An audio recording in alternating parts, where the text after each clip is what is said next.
Hello, everybody. Welcome to FiestaWatch, episode 13, season 2. Featuring the most ambitious crossover in podcast history. Not only do we have myself, Noah Waltzer, and my co-host Wyatt Donigan, we have James Dreamweaver Bates, who appears only when I'm not here, but now I am here. So if we touch, I'm pretty sure the world's gonna explode or something. But James, how you doing? I'm doing great. I just won a big championship last weekend, so I'm still riding high. So. Oh, nice! Congrats. You're a collegiate team? Correct. Yeah, we're the Western Conference champions now. Nice. What ULOL? But on the other hand, on the same night, KT Rolster got knocked out of the LCK playoffs. So who really won? Me, because I was rooting for the Freaka Freaks, so I really did win. But who's not? Yo, you introed it. Bang, let's go right into it. No wasted movement, no wasted energy. This is the FiestaWatch you know and love. LCK, Afrika. You know, I think coming into this series, a lot of people who would have not been paying close attention to the series might have written Afrika off. You know, because in past seasons, in particular, I'm thinking last summer, they were playoff bound, but realistically, they weren't going to do anything, right? Playoff bound, you mean fourth place bound, yeah. Yeah, same thing. Yeah. but now, like, bang, look at this team right now. James, talk to me about this Afrika team. What do they have that makes them so much better than all the washed up garbage players on KT Rolster?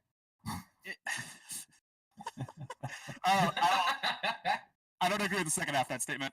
I think it really comes down to they have a plan and they're really good at executing it without shooting themselves in the foot, which is something that a lot of the LCK teams really struggle with right now. Mm-hmm. I think that if you were in a world where SKT, KT Rolster, and even KSV were playing consistently at even a medium level for what those squads are capable of, you wouldn't see Afrika Freaks being the second best team in the LCK.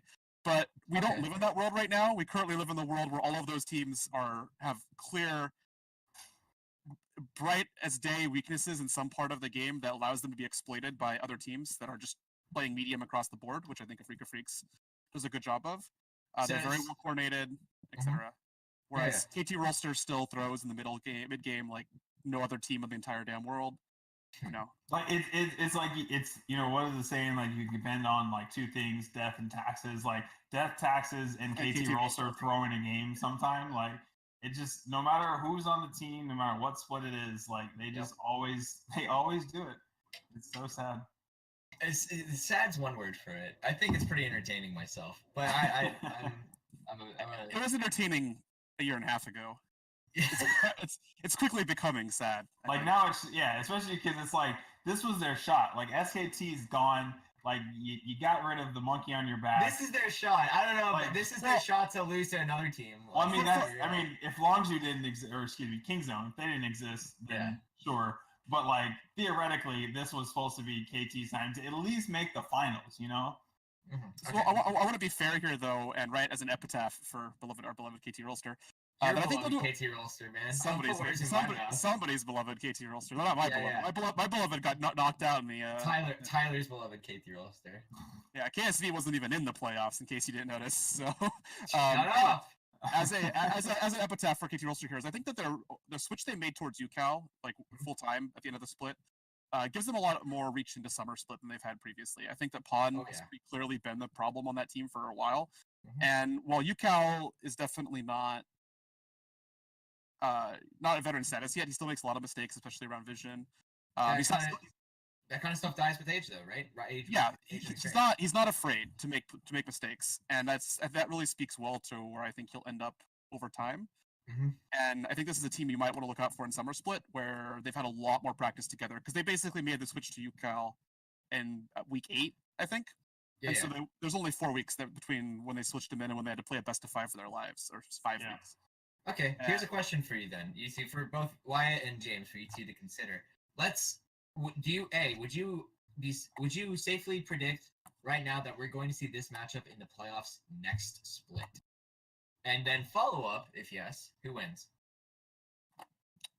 There's a lot of things that can change between now and then, but there's no reason to not wildly conjecture. I would actually have to say no, but maybe not for the reason that you would expect. Okay. In that I don't think Afrika Freaks can do this again.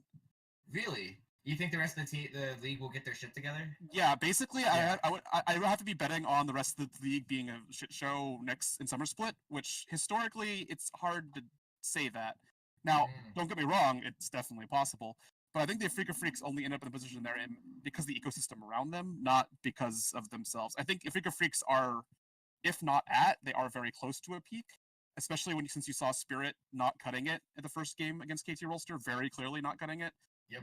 And Mowgli is also kind of a known quantity, one that fits the team better. But when you're playing Mowgli over Spirit, the team loses a lot of its intelligence around the map in the mid game, and that really is a bad place to start being weaker. Yep. When you're playing against KT Rolster, doesn't matter. But when you're playing against any of the other teams that are beneath KT Rolster, I think it does. I think SKT and I think that KSV don't have that much further to go before they beat Afrika. Gotcha. Yeah. For example. Yeah, Okay. I was gonna say basically the same thing because like you look at this split and like SKT and KSV barely made the playoffs.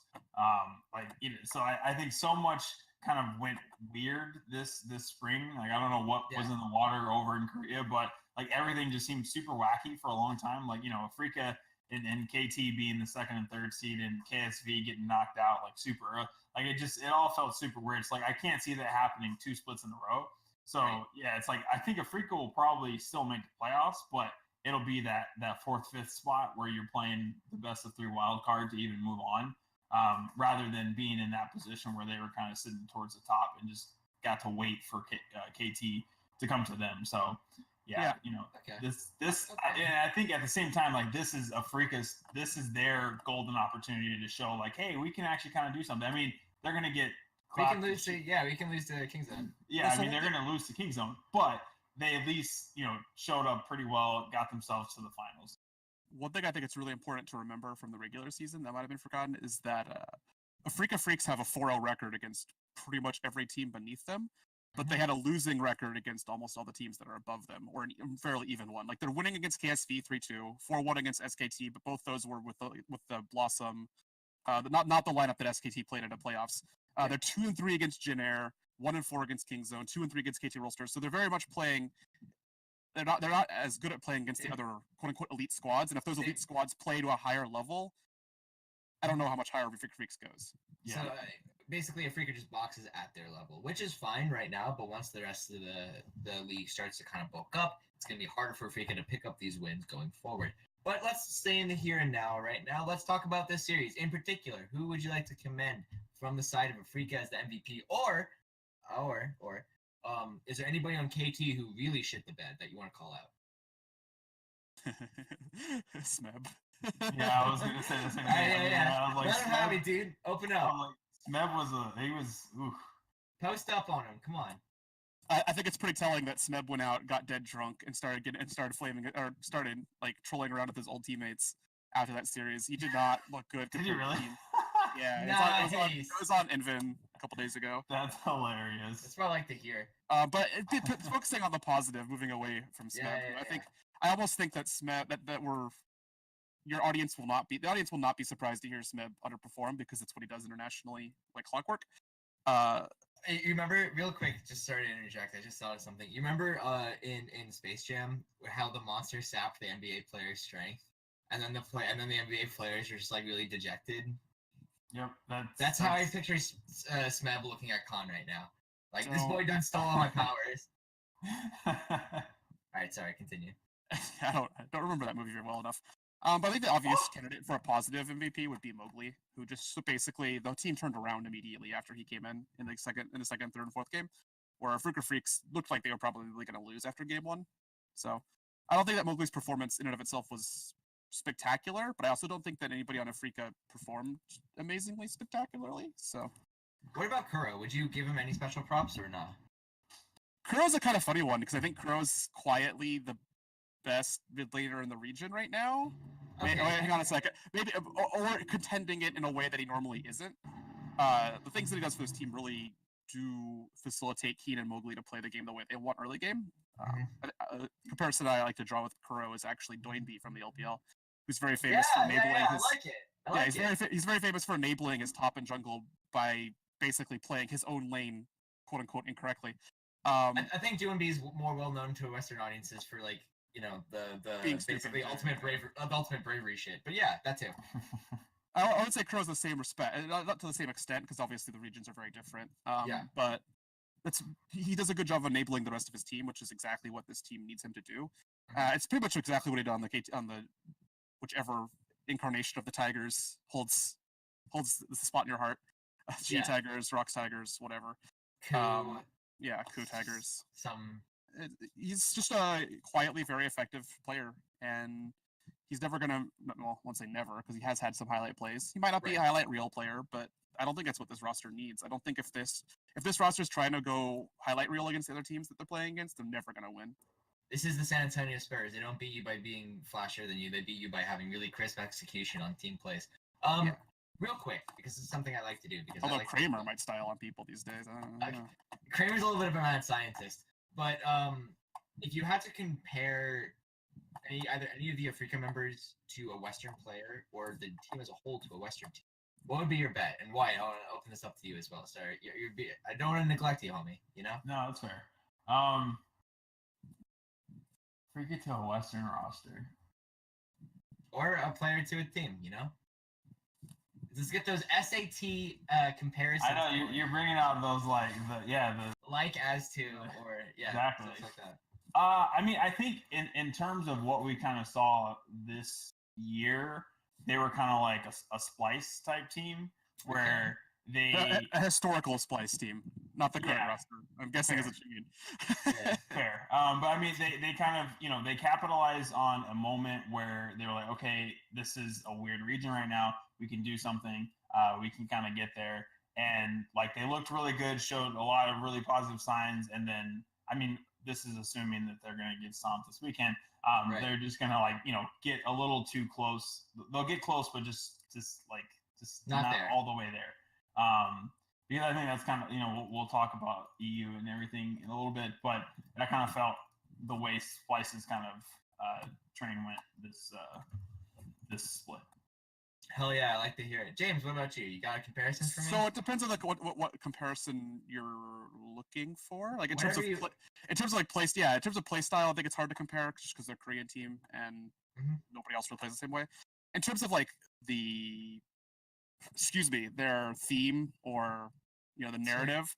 It rings very much about like Team WE or Rogue Warriors, some of the LPL teams who are very much not quite Western, but I'll take it.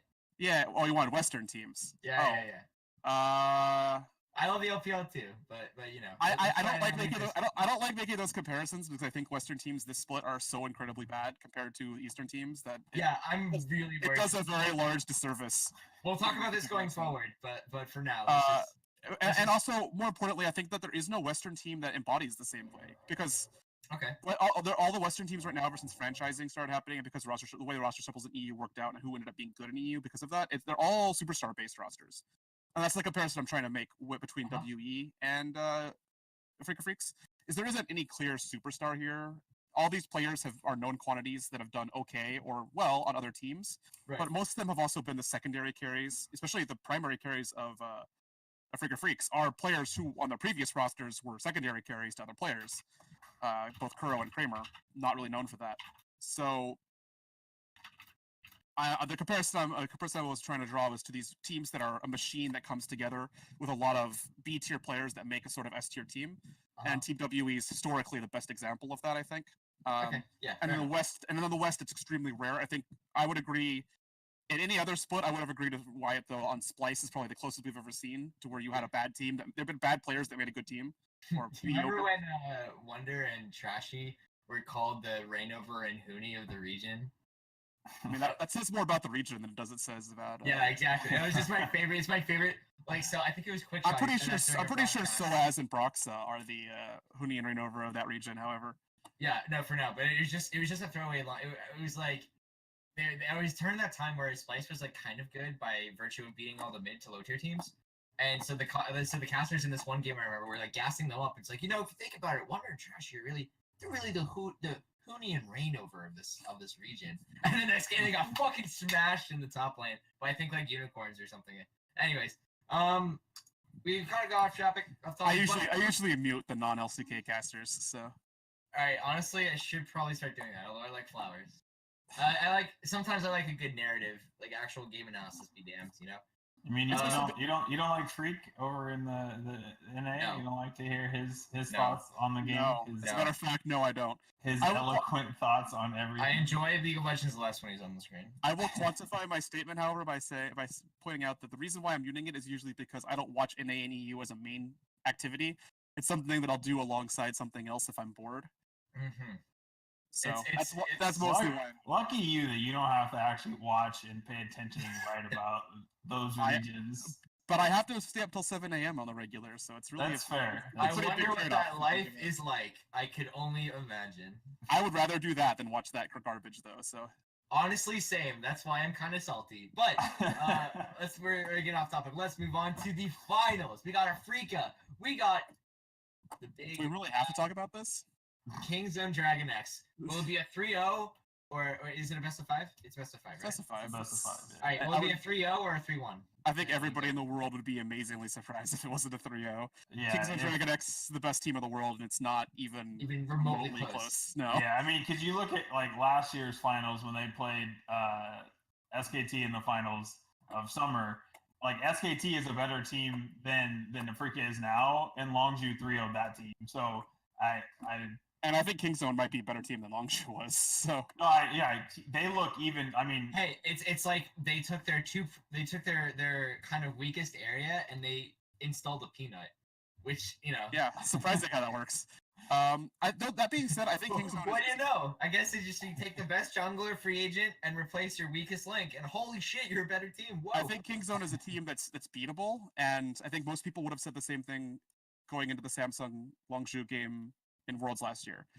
And we saw that these Korean teams do actually have the infrastructure and the coaching staff that can dissect a team's playstyle so strongly and find a way to attack it so thoroughly that a team that seems unbeatable looks boosted against the right strategies. It also helps to have ambition having the series of the fucking playoff run of his goddamn life. Ever since then, he's been such on a downhill compared to his. I would say that Crown is actually the person who I would applaud for that, since they found him at. Ambition was not the reason why Samson looked bad before. Crown was, and he actually played well after that point. But that's off topic. Well, Crown just played Galio every fucking game. He played Malzahar every game. Yeah, Malzahar every fucking game. I refuse to give that credit. Like, wow, holy shit, big brain plays. He played the Brainless champion. Okay, but you're joking about that, but I will draw attention to the fact that nobody thought Malzahar was good until Crown 6-0'd Worlds with it. Yeah, true. Even though he was a 55% win rate champion in solo queue. Back to the topic at hand. I only say that because it means that if I would not be surprised if Afrika did. Well, I would be surprised. I'd be very surprised if Afrika somehow did manage to win even a game, or much less the series. Right. But I'm also saying that if there's a team that has the creativity to attack Kingzone Dragon X in the LCK, it probably is this team. So and I think the only way. But this is how it would happen. Yeah, the only way that any team's going to beat Kingzone is to play a very unorthodox style of game, or have Teddy, I guess, as maybe an in-game win condition. And Afrika Freaks do that. Also, I think Prey and Gorilla remain a weakness that can be attacked on this roster. And people haven't been doing it in LCK because there hasn't been a lot of other good proactive bottom lanes that have the opportunity to do it. But I think the combination of Tucson and Mowgli, like Tucson on Rakan and Mowgli on some other aggressive champion, has the potential to break the game open through bottom lane. And that's how we've seen Kingzone lose in the past. Right. So there's definitely routes to where it can happen. I don't think it will happen, but it could happen. So there are. Kingzone isn't as ironclad as some people might. Correct. I'm more looking forward to MSI, where we see if Invictus Gaming can do those things. All right, yo, we're done with the LCK. Wrap that up. We finally get to talk. Wyatt has not had an opportunity to add anything to that comment, so. But they're gonna stop. Like Afrika, good job for getting there, but. They finally got past third place. Woo! Yeah, it's like, you made second place. Congratulations, but now you have to play against the best team in the world. So, have fun with that. All right, now LPL time. James is, if you guys don't know, James has been writing our weekly LPL recaps for ESPN.com/esports. With one notable exception. No one notable exception. Except for this week when I had to pick up the slack. I'm looking at the match results, and I think you didn't have. There was definitely enough interesting results where I think you shouldn't have had too much trouble. But it was fine. It was kind of fun to write. LPL is all okay. Let's just say this right now. There are too many goddamn games in the LPL, but it's always a pleasure to watch. Like whenever I get to catch VODs of that region. Oh, you clearly have not watched, you clearly have not watched top esports play against Vici Gaming before. No, If I you haven't. believe that it's I fun. did my time, and I'm free. I'm fucking free, James. I remember. If you watch any of the like 5 worst teams in LPL, it is definitely not a fun experience. Or Oh my OMG. god. Watching OMG play is always thrilling. You know, the Urgot and the Aatrox top lane. Yeah. Last year, I remember I think it was during like Snake versus. Hey, Snake's the best team. What are you talking about? Top Yeah, team. last split. Come on, they were not a top team last split, man. They were quite the opposite. I think the jury's out whether they're a top team now, but yeah. They're Snake. So I refuse to believe anything positive about them until they win Worlds, and then I'll be like begrudgingly accept that they're not bad. Until they win Worlds. I won't accept it then. I'll just say what that. a world that would be. Right? I think All a the world, Korean players die in this world. a world where Snake Esports is at Worlds is already a darkest timeline. That's a strange nightmare. What on earth happened to that occur? We're in the upside down. What? Okay. It was just, Hey, I remember one series I just messaged you. I'm like, I'm so fucking done with this region. It was just. And now it's on you, James. So tell me, what the fuck's been happening? How's it been since I left? Well, I mean, the easy answer is that Invictus Gaming has just completely stomped the region. All right, cool. Invictus Gaming are pretty sure they're the most dominant team in the world right now. Okay, in terms of in terms of win percentage, they are the strongest team in the world, quote unquote. Whether that matters when they're playing China is up for debate.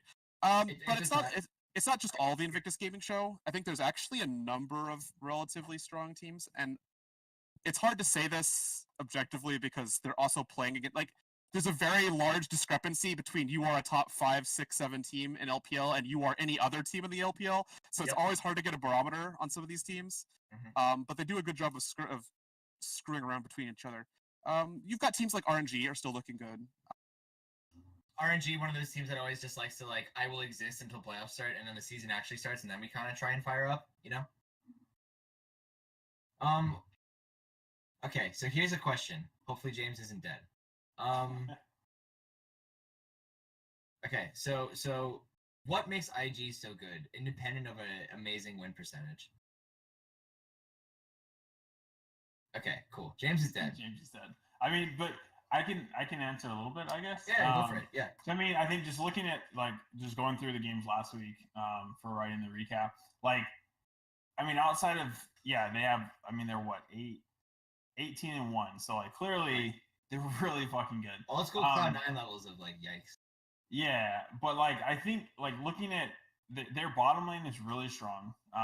Rookie is really good. Some of the plays that he makes it's reminiscent of it's what you want from an ADC.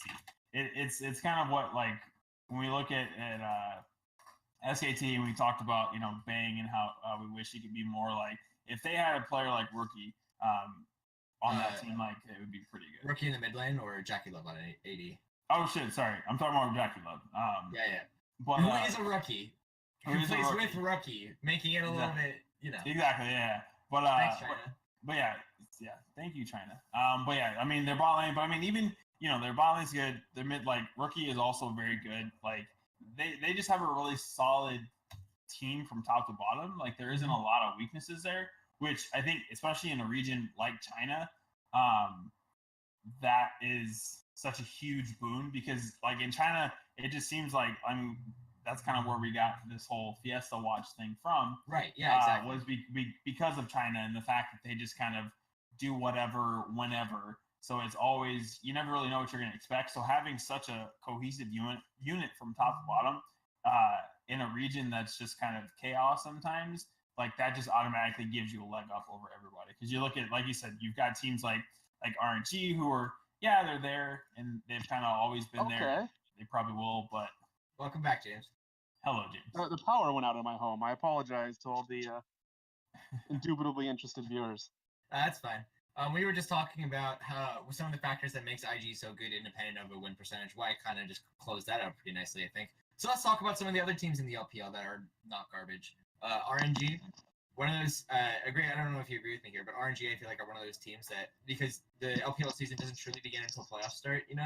So teams just kind of like some teams that are good enough to contend for top spots, maybe not sandbag, but will maybe try to be more developmental.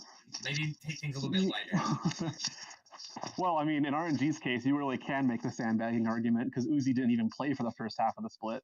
And when he does play, it looks like he's just trolling the entire time. So I have limited hopes for RNG just because I don't know how far the Uzi show will take you these days. It really has devolved into that. So there are no other factors in RNG that make that team redeemable. Well, I mean, there are definitely redeemable factors. I mean, Xiaohu is still one of the best mid laners in the world, but the picks that made him feel that way are starting to move out of meta or be banned all the time. You know, he's still probably the best Azir player in China. Maybe. Just maybe thinking for a moment. I'd be pretty confident calling him that. But it's really easy to just ban Azir every game because he's already the best mid laner. So, you know, the pick like he brought out picks he made famous last year, like Lucian, totally unplayable right now. You know, stuff like that. So it's sort of hard to see how they'll make it work in the end, I guess. Gotcha. There's a lot of pieces they've put together. They've got a lot of other players that are just not as good as their superstars. But we saw them 2-0 Rogue Warriors. I think that I would have confidently said before then that Rogue Warriors was the second best team in the region. So that, hey, what do I know? Though I will go out, I will say that I think if they get seated in the same side of the bracket, I would claim that RNG might have an advantageous matchup against Rogue Warriors, just because of where their players are located. Their best players are located. You know, being able to keep Doing B under control goes a long ways to beating that team. Yeah. And having a superstar mid lane, having a superstar bottom lane against a team that has a pretty not great bottom lane, that's just a really good apportionment of power against Rogue Warriors. I think this argument at the end of the day is sort of academic, though, because I think IG just doesn't have any clear rivals here. They've lost one match the entire season. It was to RNG, but it also was the opening match of the split. Yeah, so they're coming in on an 18-game win streak. Yeah, they've been on 18 series win streak. RNG notably weren't even playing Uzi that series, so it still doesn't whether that series even matters is up for debate. Does it really count? Yeah, I think that I'm pretty confident saying IG will be the LPL champions. However, LPL is a region where anything can kind of happen. If there was to be a region that had a big upset in its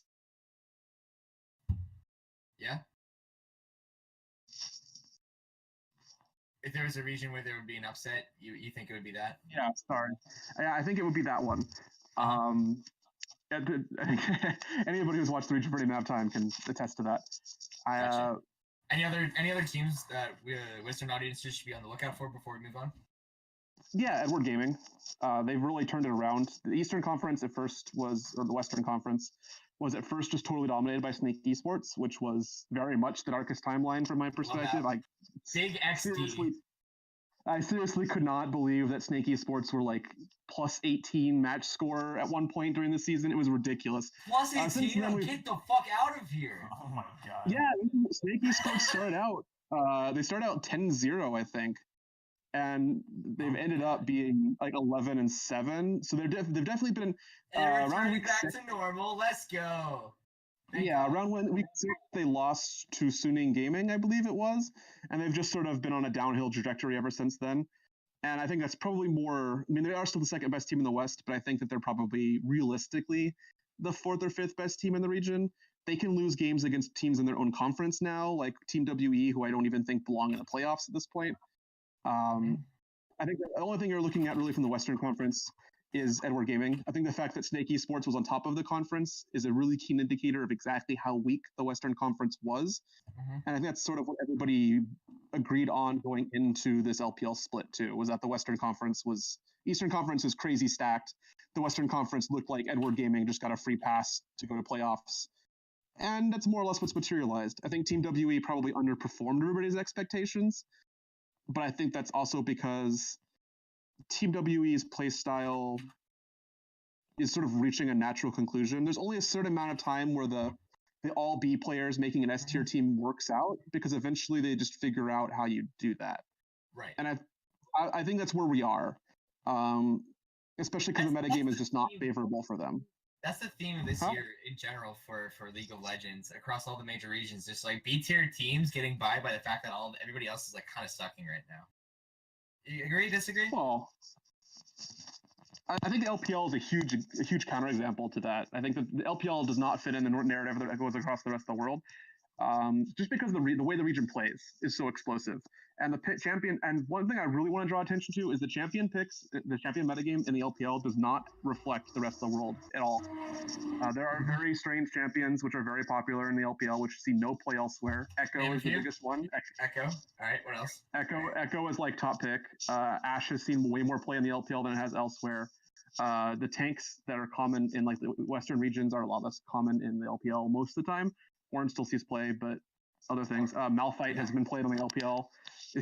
T-Force Malphite, right? I don't remember the exact. I didn't actually look at the bill. I just know Malphite has won in the LPL, and that alone was enough of a eye roll for me. But I think the biggest one is Echo, who's somebody who I'm really interested to see how it performs internationally. I think that Rookie's Echo, if the LPL somehow win MSI, Rookie's Echo is going to be one of the things I look at because it's a pick no one else plays. Right. And I think it's really undervalued at the moment. His AP scaling is just off the charts. But more importantly, with that particular pick and some of the other mid lane picks they play, it enables a cross map 1-3-1 style that is not possible elsewhere in the world right now with the way champions are being picked. All the mid laners that are popular in other regions tend to be mid laners who stay in mid lane, like Azir, Cassio, don't really side lane. Only Ryze and Echo side lane. So that's why I bring it up as terms of the MSI matchups. Is it's a stylistic difference that could actually make some pretty interesting series happen, unlike Korea versus every other region. Well, let's talk about those other regions because we got to give them some love. Let's start with EU. Well, hey, as much as you pay, Joe literally he's behind this door. He's a belt. He's gonna whip my ass if we don't talk about him. EU. All right. Third place match first. I forgot who played. Who? Really? I just want to bring out my Reckless jersey and start there. Well, I have to mention who came in third. Splice Vitality. And Splice won 3-2. It was super, super close. Okay, was it like a that series was actually no, but it was interesting to watch. Yeah, it wasn't necessarily good, but all right. It was at least like I didn't fall asleep watching it, so like there's that. All right, that's it was a good slug. It was a slugfest, right? Yeah. I would call it a slugfest. It's the kind of thing that makes me roll my eyes, but it's also the kind of thing that gets me to unmute the stream. So it's a middle school lunch. It's a middle school lunch fight where it's like it's super ugly, but like you can't look away. Yep. All right, cool. Do we want to talk any more about this, or do we just move on to finals? I think we can go on to the finals. Finals ahoy! Yep. Fnatic versus G2. I've been backing this G2 horse all season long, saying they're eventually gonna get their shit together. And who was backing the Fnatic horse since like week 5? Wait, Noah, wait, let's roll back here. You didn't think Fnatic were gonna win this split? I thought they would have to break Reckless's hands off to make Fnatic not be able to win this split. You're crazy, man. Listen, I just saw. I look at history. And he was sipping that G2 Kool-Aid, something fierce. Kool-Aid, yeah. That like dishwater water, that great Kool-Aid. You know? I will hand you credit though, Noah, that I have drank the Fnatic Kool-Aid for like 4 years straight. So I remember even in Vegas he was preaching Fnatic in the middle of July. To be fair, those are the two Kool-Aids you have to drink, and then other than that, you're a fucking loser. Let's be very clear about the state of Europe. The state of your region. It's you have two teams, and then like, who cares who's third? They're gonna get rocked either way, right? Actually, I'm pretty sure the finals demonstrated rather strongly that there's in fact only one viable team in Europe, and that G2 just happens to be better than the other bad teams, because Soaz was not even playing that series, and G2 still got clapped. A true rookie starting in the top lane, who had like a week of LCS experience before playoffs started, like 2 matches, and they dumpstered G2. Now, obviously, it's really easy to say Reckless is a god and he hard carried. He got a pentakill. Twice. He didn't die. He didn't die of the series. Like 2 pentakills in back-to-back games, no deaths. Are there any other factors that we could talk about as to why Fnatic is so much better? Or are we just going to continue to suck off Reckless? I'm fine either way. I mean, it was like from my perspective. Oh, yeah, Oh, you go ahead. raise your hand. James is raising his hand. I can't see me.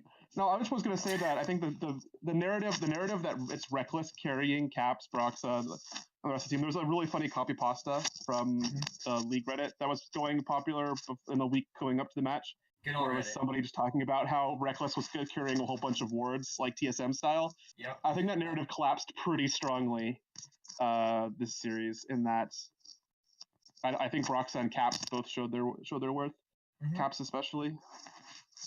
Yeah, let's talk about Caps. This guy's had. I remember early on in his career, I think Wyatt was gonna say something.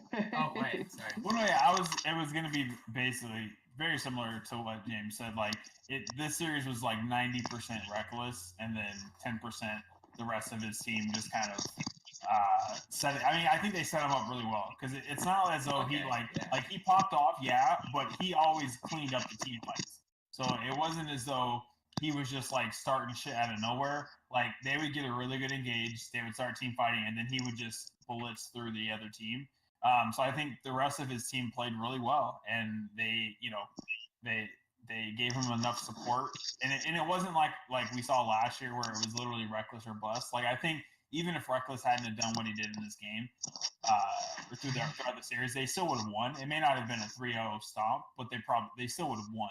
So yeah, they're just a really good team this split, which is why I told you that they were gonna win. But you were all up on G2's nuts, man. Hey, don't. I want to build on Wyatt's point a moment. Sorry, unless you guys want to keep measuring dicks. No, go for it. and then I think people really seriously underrate the value of a roster that's capable of creating space for a really strong carry.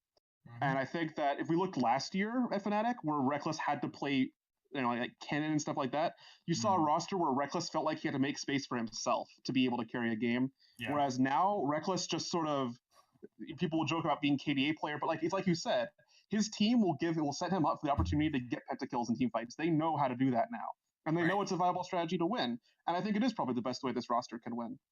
How about the upgraded support from Justice to Hillsang? How do you feel like that's impacted this game?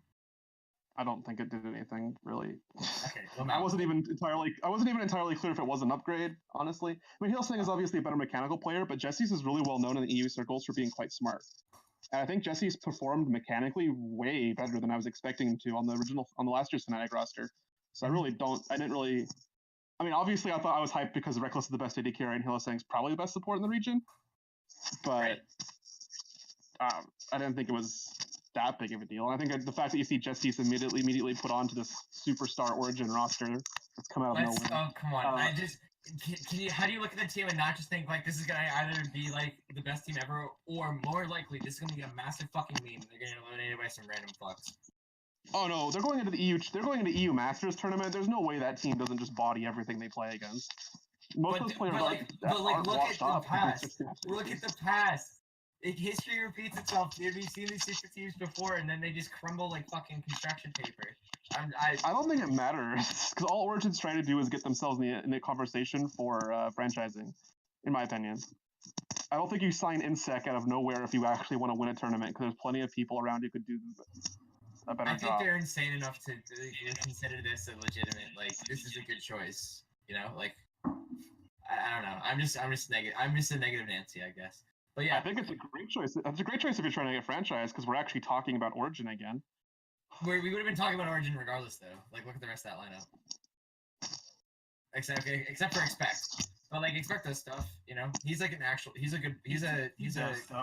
he does stuff. He's a career worker. No, it's a fine roster. Like, if this roster showed up in EU LCS, I wouldn't bat an eyelash. I would still probably make fun of InSec as a choice, because I think that's just it's a fucking meme.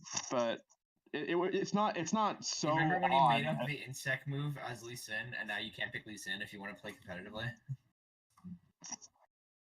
Yeah. Although I'm pretty sure he didn't make that up. He just became famous for executing it. Yeah, exactly. The thing with all these player moves is that some random player in solo queue really made them up. They just did it better. They stole that. Like, it's like he's a level 1 Aurelion Soul roam strat. Like, Is it the who he? No, he literally said somebody did it to me in solo queue, so I'm going to do it against. I'm going to do it against SKT or whoever. Yeah, I can guarantee you that none of the pro players who know Aurelion Sol learned it themselves. Nobody knows Aurelion Sol. That's why he's my favorite champion because everybody's bad at him simultaneously. Like even if you're the best Aurelion Sol in the world, you're still probably garbage at the champion. Phil? Not Hugh when he popped off at Worlds last year, or not last year, 2 years ago. Man, that was the Rocks being monkeys. Yeah, man. You know I live in the past with that was that level 1 cheese shit. Also, yep. Wyatt, welcome back to admitting you're a CLG fan. How's 7th Taste? Oh, I know. I feel like my faith has been wasted this whole year in NA too. So I'm with you, Wyatt. Well, yeah, once we get to NA, I was very sad. You're piping up about this now because because you have an ally, so I can't just bully you. It feels bad, man. Before we get too off topic, anything else we want to talk about EU? How do we? Well, okay, never mind, we're done. I think one thing I think just.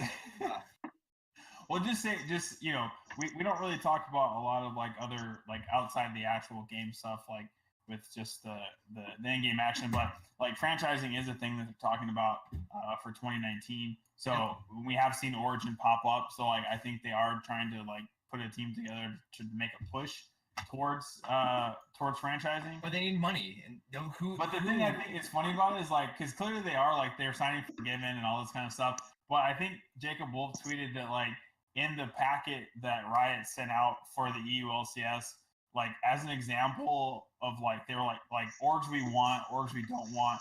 As an example of an org they don't want, they used Origin like, to say like, hey, don't do this shit. So it's like Origin, you really think that Riot's gonna want you back? Like you're gonna have to do a lot to try to get yourself in there. But and then their strategy is like we'll make Reddit like us.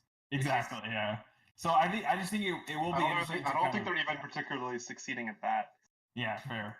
But it will be interesting to see kind of like with NA LCS when they franchise, we had a lot of popping up out of the woodwork to back different organizations. So I'll be curious to see what other like I'm assuming soccer teams might do it. Like we've already seen FC Schalke do it.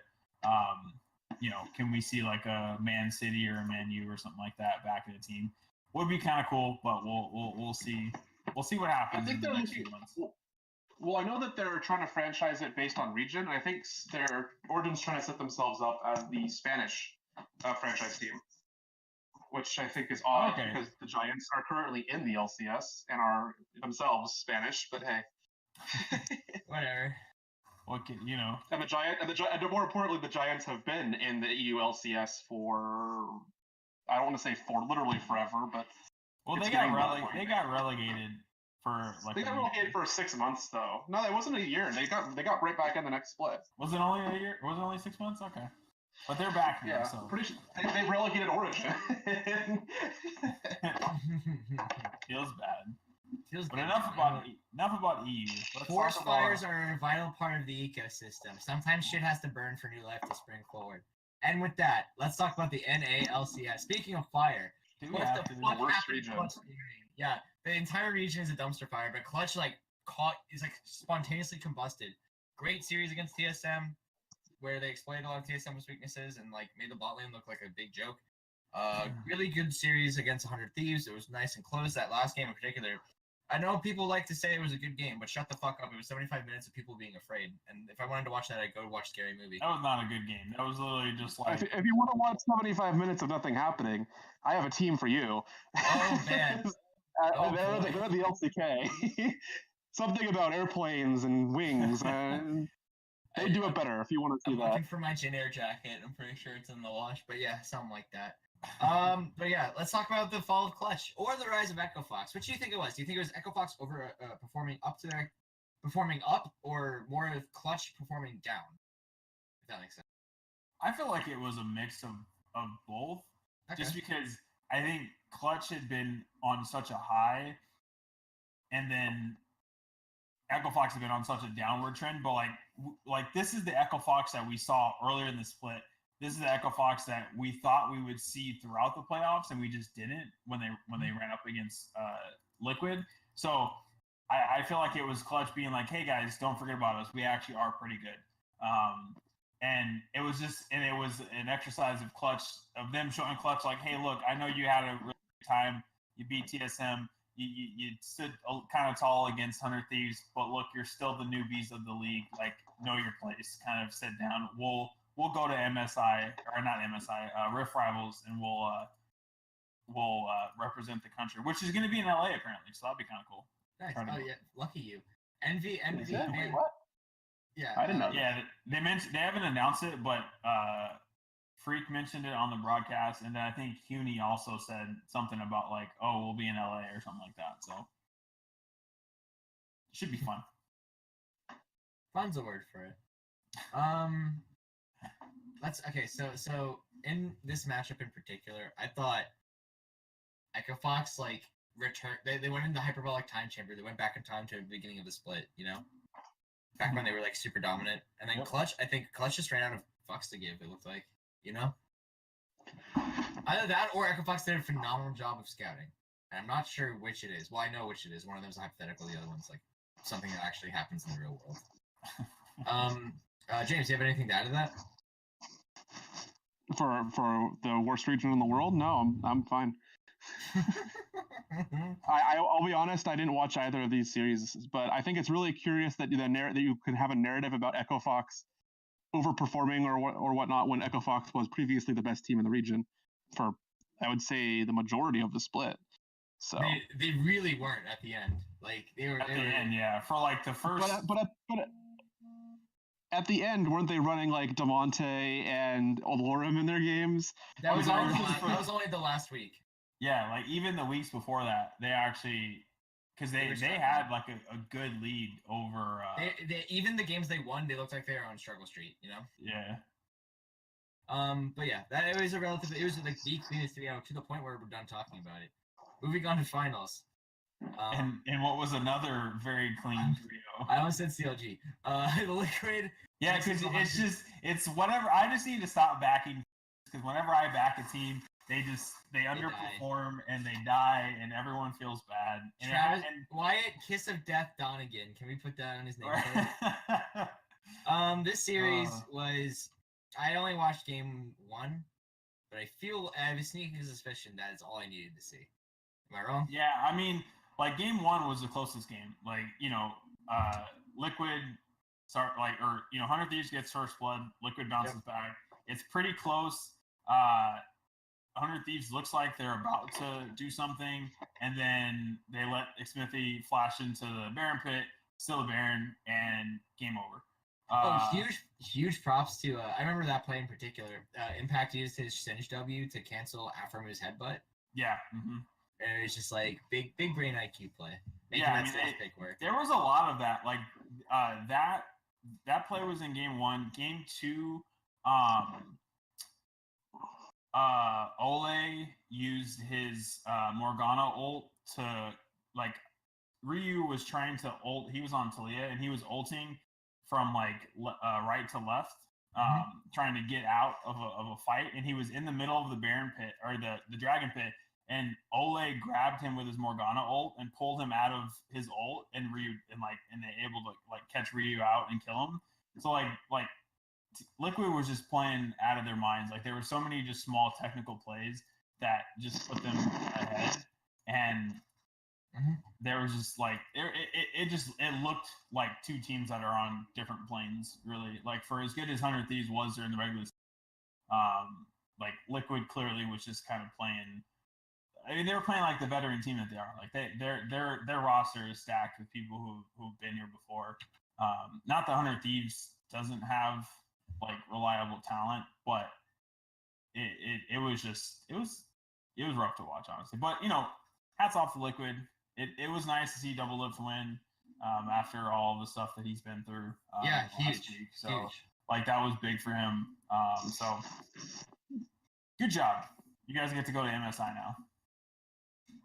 Yeah, I feel like from an outsider's perspective, it's worth pointing out that this is not an unexpected result. I think once TSM's out of the equation, most people would have expected Team Liquid to win this pretty easily, just on a pure power level basis. The eye test, basically. Yeah, the eye test, this team didn't really have any fair comparison. I think that they're going to get destroyed at MSI by everybody. And it's going to get so shit on. It's not funny. Yeah, because just comparing NA and EU, you have two very similar teams that won the regions. But I think Fnatic is probably better in literally every position. Top lane is I don't know if we. I will be. Well, but Soaz will probably be back by then. I don't know, broken hand, man. It's only like Soaz, you know, like it's only like a month from now. Like they don't, he doesn't have. Yeah, but Soaz tweeted saying he shouldn't be out that long. But he did. He did? Okay. Yeah, he's not. Yeah, I don't think he ended up having to have surgery or anything. It was just a brief bed rest kind of thing. Not bed rest, but he broke his hand. Yeah, if you don't have Soaz on the roster, then you might see a potential mismatch there. Although I would have said that against G2, and that ended up not being true. G2's top, but G2 had fucking Wonder, and he's the hootie of the region, obviously. But he's a meme. I think it's worth pointing out that, and I know I'm gonna get flamed by some really aggrieved NA fans for saying this, but I think Reckless is way, way better than Doublelift, and I think history has proven that. If you're gonna flame James for that, fucking come for me too. I so agree with that. Reckless. Yeah, because Doublelift is pretty well known for killing himself. Yes. No, Doublelift does dumb shit. I watch their streams, right? And I know I shouldn't be judging pro players by how they perform in solo queue, but it's like a mindset thing, right? You watch Doublelift, and when he dies, it's somebody else's fault, or the other person's too bad to not play correctly into his outplay. AKA he outplays himself. Which is the dumbest thing you can do. So always assume your opponents are fucking idiots unless proven otherwise, right? That's how you do solo queue. And Reckless in solo queue pops off. And I think this is ever since last year. I was really down on him last year, right? Why you can attest. I fucking hated this guy. Dude, when Reckless is in Korea, the Koreans want him on their team. So, yeah, exactly. I think Doublelift's the best Western AD carry for the next year until Cody's son develops. And I actually don't think that. Now, and that's interesting. This is just coming from a coaching perspective. Okay, yeah. But I would be willing to say I think Apollo is the best AD carrier in the region already. Oh, okay. Just knowing what I know about him and about what he brings to a team. Can you share any of that on stream, or? Huh? Can you share? Oh no, yeah. Just I've interviewed Apollo before. I've spoken to him. He's really well known amongst players who've interacted with him because he's been around for quite a while. For being having a very positive mindset. He's very confident. He's well spoken. All kinds of things that I think are really beneficial to a team environment. And I don't think any team Apollo is on will ever lack for leadership because Apollo is on it. Doublelift, while I would probably argue that he is some sort of leader, he's the kind that is bad to have on a team. And the reason why, I guess, part of why I might lean Apollo's way is he's similar to Reckless in a lot of the personal categories. Okay. Obviously, I don't think they play at the same level at all. No. And that's why I think Reckless is the best Western AD carry by a really, really long mile. Country mile. Yeah, it's funny reading a thread about Forgiven coming back. People saying, "Oh, Reckless won't be the best anymore." I think it's ridiculous. I don't even think. First of all, you had to have had no eyeballs. If Forgiven was ever the best, he would not have left. Well, it just look at Summer Split 2017 and look at how Reckless played. He literally put that entire team on his back as Kennen. Every single game. That was such a meme of a fucking split. But it's worth repeating that Reckless was a good enough AD carrier where he could take the worst role in the game at that time and still manage to hard carry his team. Whereas Forgiven has never done anything remotely like that. And even when Forgiven was really well known for being the super dominant carry, he only played auto win bottom lane champions, right? Yeah. Reckless can play Sivir and still smash your lane and smash your team. Whereas Forgiven was always having to play Graves, had to play Lucian, had to play Corki. Yeah, in the finals, I think one of his pentakills was on Sivir. Yeah. Yeah. But he can play Sivir into the worst match. He can play Sivir into Caitlyn and he'll win. He won that match. He won that lane, as far as I remember. Yeah. He straight up won that lane. It should not happen. Remember how SK ended up losing was Forgiven got his 3 lane smashing champions banned, and then suddenly he looked like a monkey. Yep. So I don't want to bring it too much in that particular comparison, but do it. Fuck it. Reckless. Reckless is the kind of player. No, I don't want to compare to Forgiven because I think that's the comparison is bad. Doesn't make any sense. I don't think Forgiven is in the same category as Reckless. All right, would you put Forgiven and Doublelift in the same category? Yeah, actually, those two players are very similar to each other. But Yeah. Reckless is mechanically more skilled than both of them, but also has lots of positive personality traits that make him someone who every team should want to have on it. Fnatic is lucky as hell that Reckless will never leave that team, because that team will always eventually be good because Reckless is on it. The kind of culture he promotes results in a team becoming good, even if the parts don't start out that way. Let me ask you one question. That's probably why you've seen Broxa develop. Right. Yeah, Let me ask you both one question. Here's a hypothetical for you to close out the show. Pick one Western player you would build a team around, and why? A Western player? Any Western player. Okay, well, I'm ready. Go ahead. I mean, to the surprise of everybody who's been listening for the last few minutes, it's always Reckless. All right. Right? Always. It's always right. Well, it's very easy to build a team around Reckless too, right? Because we've already seen demonstrated that what all Reckless really needs, he doesn't need me to stack his team with superstars. He needs me to stack his team with space creators. Supportive players who are going to play their role, do it okay, make space for him to carry. So you can have a team of people who are like, Crow using LCK players because they're people I'm more familiar with, but you can have like Crow level players. You don't have to find Smeb. You don't have to find Kuve. You can find like Ryu. Crow. Ryu could work. Yeah, Ryu would be great on a team with Reckless. Mm-hmm. I would probably just use perks because why not? But there's very few mid. I can confidently take any 4 players in EU in the other positions totally at random, put them on a team with Reckless, and I'd expect to at least be in playoffs in the first split. Oh, for sure. Right? Yeah. And that's an incredible amount of thing to happen. And then what I can also expect is because of the culture this team is likely to have, assuming I don't choose people who are super toxic in every other position, that team is going to grow at a very quick rate. Yeah. Yeah. So it regardless even of who the coach of that team is, just because I think that the inner player culture is more important, and this is just coming from, I guess, from a coach. Take it from a coach. I think the inner player culture is even more important than the culture that a coach tries to bring in, because the inner player culture will bleed down to things like solo queue, duo queue game, flex queue games, whereas your coach will have difficulty having effect on things that are outside of the specific practices, outside scrimmages, etc. All right. Anyway, all that to say, Reckless, not even close. All right. Thank you. Wyatt. And everything else is the wrong answer. You ain't Wyatt. Yeah, I know. I would say Reckless. If you're looking at Europe, I'd say Reckless. If you're looking at NA, I think I'd say somebody like Afromu, just because of his leadership and the fact that he can like groom young people, which I think is what NA needs. Like they just need to grow their talent. Like, and then they just need new young talent to just. They need the game to not be slowly dropping off in terms of interest. They need Fortnite to die. That's what the NALCS needs. That's very true. Nobody wants to play League of Legends. Right? Yeah, basically. Unfortunate. Well, James, it was great having you on finally. Glad we got to get this show out of our systems. We now got to talk to each other. It feels good, man. For everybody, thank you. I just need after that cheap shot at Fortnite, I need to point out that if you want to see a game was losing viewers to Fortnite, you shouldn't look at the League of Legends category. You should go watch what happened to the CS:GO viewership. That's all I'm gonna have to say. That's very true, honestly. See, outside of majors, CS:GO is fucking dead. Fuck CS:GO loses. CS:GO loses to Dota 2 on daily basis now. Also, CS:GO also moved all their shit off of Twitch. Like, ESL stuff is YouTube. No, they're on Facebook now. Facebook, and then the other things on YouTube. Yeah, ECS is on YouTube. So like CS:GO is dying. I know what we should do. I know how all the other esports are piling on to Twitch coverage. We should get less Twitch. Go to Facebook Live. Yeah. Only for the majors. And like the majors are hype as shit.